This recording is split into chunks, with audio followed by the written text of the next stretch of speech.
Genesis 14. Abram rescues Lot. About this time, war broke out in the region. King Amraphel of Babylonia, King Arioch of Elasar, King Kedorlaomer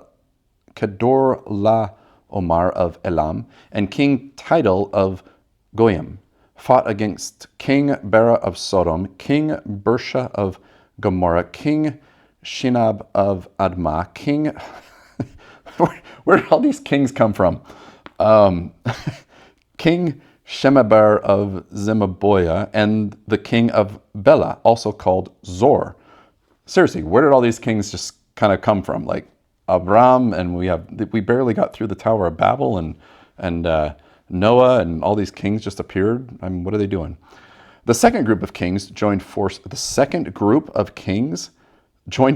in Siddim Valley, that is, the Valley of the Dead Sea. For 12 years they have been subject to King Kedorlaomer, but in the 13th year they rebelled against him.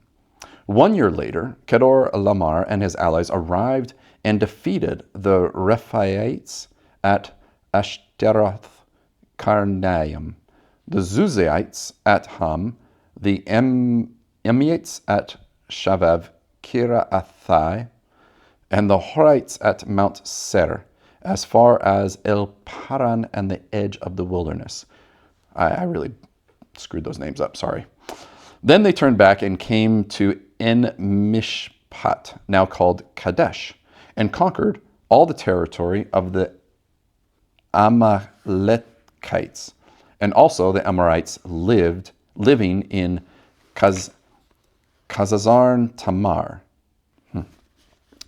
Then the rebel kings of Sodom, Gomorrah, Admah, Zemboya, and Bela, also called Zor, prepared for battle in the valley of the Dead Sea. They fought against King Kedorlaomer of Elam, King Tidal of Golem, King Amraphel of Babylonia, and King Arioch of Elasar. 4 kings against 5. As it happens, the valley of the Dead Sea was filled with tar pits. And as the army of the kings of Sodom and Gomorrah fled, some fell into the tar pits, while the rest escaped into the mountains. The victorious invaders then plundered Sodom and Gomorrah and headed for home, taking with them all the spoils of war and food supplies. They also captured Lot, Abram's nephew who lived in Sodom, and carried off everything he owned. But one of Lot's men escaped and reported everything to Abram the Hebrew, who was living near the oak grove belonging to Mamre the Amorite. Mamre and his relatives Eshcol and Aner were Abram's allies. This is the first time they actually says everything to Abram the Hebrew. They were kind of specific there, saying he's Hebrew. Wonder why. When Abram heard that his nephew Lot has been captured, he mobilized the 318 trained men who had been born into his household. So wait, did Abram have 308 people who are born into his household? Then he pursued Kedorlaomer's army until he caught up with them at Dan.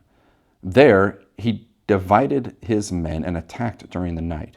Kedorlaomer's army fled, but Abram chased them as far as Hobah, north of Damascus. Abram recovered all of the goods that had been taken, and he brought back his nephew Lot with his possessions, and all of the women and other captives. No, defeat the bad guys, take the women, take the treasures. It's kind of like a pirate here. It seems like. These names. Melchizedek blesses Abram. After Abram returned from his victory over Kedorlaomer and all his allies, the king of Sodom went out to meet him in the valley of Shaveh, that is, the king's valley. And Melchizedek, the king of Salem, and a priest of God Most High, brought Abram some bread and wine. Melchizedek blessed Abram with this blessing. Blessed be Blessed be Abram by God Most High, creator of heaven and earth. And blessed be God Most High, who has defeated your enemies for you. Then Abram gave Melchizedek a tenth of all the goods he had recovered. The king of Sodom said to Abram, "Give back my people who were captured, but you may keep for yourself all the goods you have recovered." Abram replied to the king of Sodom, "I solemnly swear to the Lord, God Most High, creator of heaven and earth, that I will not take so much as a single thread or sandal thong from what belongs to you. Otherwise, you might say, I am the one who made Abram rich. I will accept only what my young warriors have already eaten, and I request that you give a fair share of goods to my allies, Anar, Eshcol, and Mamre."